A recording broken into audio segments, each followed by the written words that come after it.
my God, I can't believe it. Day 6 and my first view.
Hello everyone.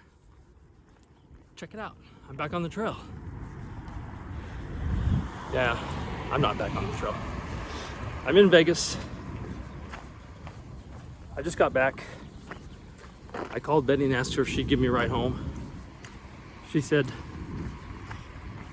if I could walk the Appalachian Trail up and down mountains in the rain, 2.5 miles to the house would be no big deal. Actually, she wanted to come pick me up, but I kind of wanted to stretch my legs, get some fresh air. I've been in the car driving for 30 hours. So I'm going to apologize right now. This video is going to be long. Last time I did a video, I was camped out at the cheese factory.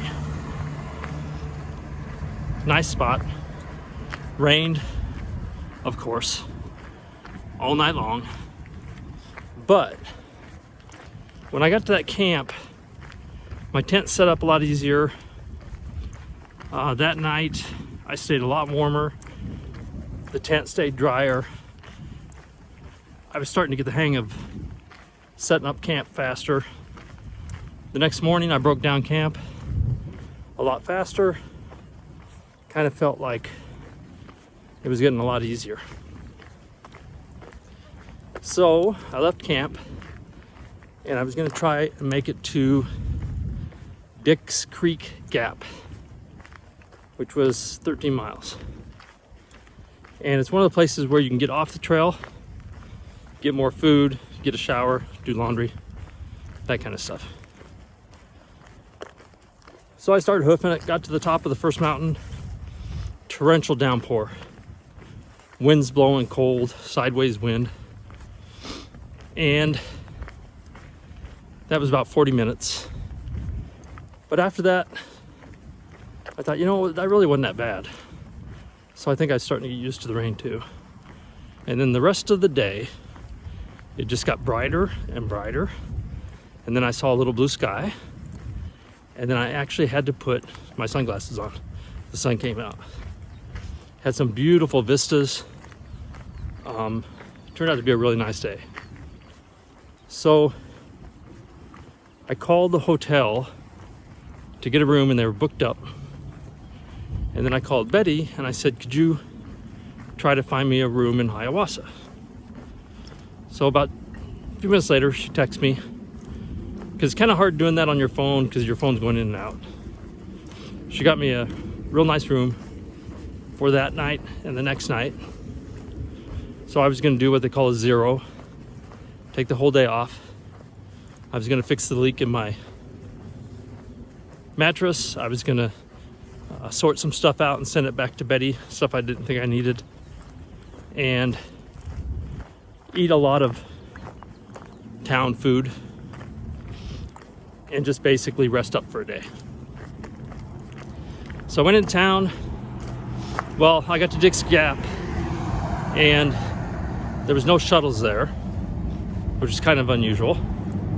But some young kid was coming out of the trail, and he was just day hiking. And he asked me if I needed a ride. I said I did, so he gave me a ride. It's kind of how it works out there. So I get to the hotel, check in. Beautiful hotel. Real reasonable. It's a lodge on a lake. And I do my laundry, shower, do all the chores I need to do that night. I throw all my gear all over the room. Looks like my backpack blew up, to get everything dried out. Go downstairs. I walk to a little barbecue place next door to get a nice cold beer and a pulled pork sandwich, and they're closed. So I go back to the hotel, and I said that the place you told me to go eat was closed. And she said, yeah, I'm sorry. She had just got a fax from the Chamber of Commerce. Every restaurant and bar in town was closed. So I ordered a Domino's pizza, took it to the room, and that's what I had that night. Next morning, I get up because they have a free breakfast there.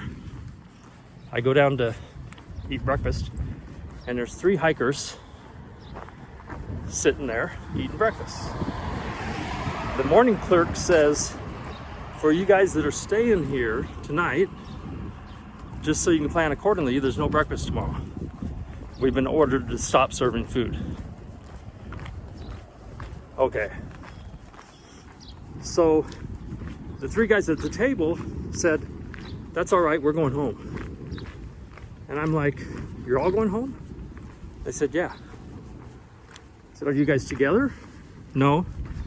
Haven't you read the Appalachian Trail Conservatory letter? I said, no.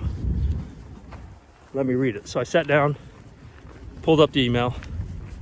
They basically, in a nutshell, said they recommend anybody that hasn't got there yet, don't come. Anybody that's there, they suggest you go home. The privies and the shelters were not safe to use because of coronavirus. If anything started happening in that area, they couldn't guarantee they could get you the medical attention you need if the locals are in need of medical attention. So I'm thinking a lot of things are going on that I may want to consider getting off trail. I had met a lot of people the day before that were getting off. So I read it and I asked those guys, I said, so what convinced you to go? And they're like, it wasn't just that. It was the fact that the hotels are closing, the hostels are closing, and there's no more fuel to be had. And the supplies, the food supplies are also being gathered up by everybody. So I decided this hike is logistically pretty tough anyway. Deciding where to get on and off the trail, where to get your food, where to clean up. And I'd been getting reports on the trail that things weren't getting good outside. Plus I knew here in town that everything in Vegas is closed down. I didn't like the fact that Betty's going to be here alone, although she can handle herself. So I decided I better try and get out of there. I called Enterprise car rental in the next town over to see if they had a car one way to Vegas, because I didn't feel like flying. Now I flew out there and didn't have many concerns, but everything had drastically changed in a week. Things were escalating fast. They said they had a car. They would pick me up in a couple hours. So I asked the clerk if I was gonna have to pay for the room that night.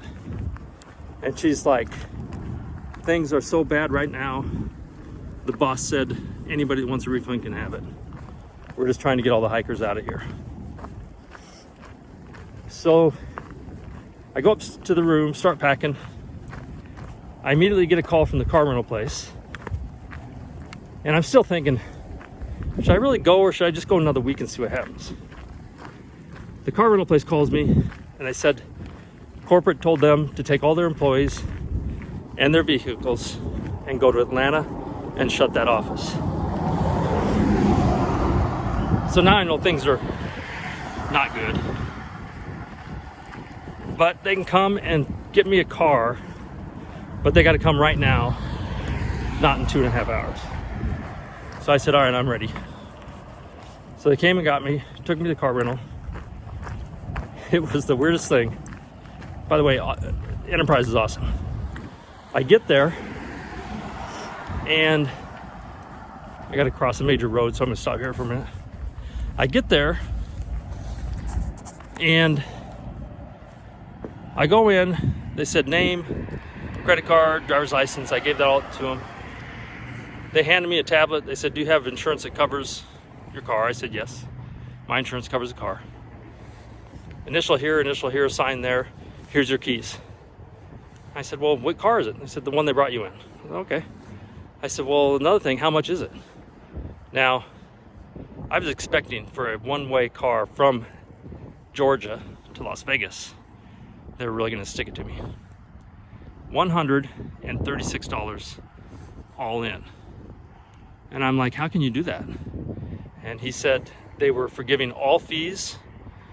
They were cutting everything they could off of the fees, and they were renting these cars at the lowest rate possible to thru hikers so they could get back to their house. So that was awesome. So I get in the car and I start driving. Now, 2 hours before this, I was gonna have breakfast, do some stuff during the day, and go back on the trail. 2 hours later, I'm driving down the highway heading to Vegas. So again, I'm like, did I make the right decision, or am I just, what's going on?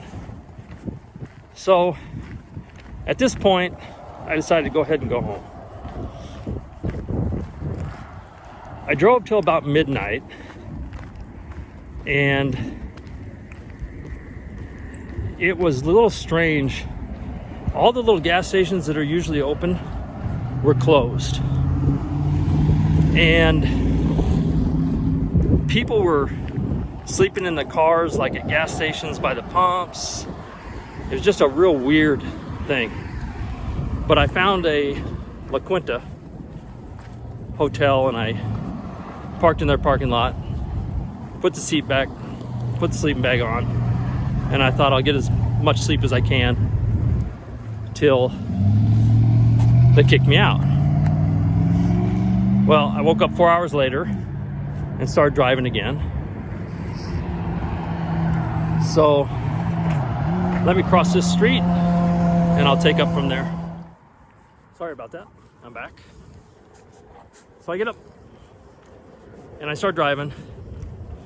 And as I listen to the radio and hear what's going on in the world and see how the highways look, it's really strange. Not a lot of cars, mostly semis. I decided I probably had done the right thing. Then I get an email from the Appalachian Trail Conservatory.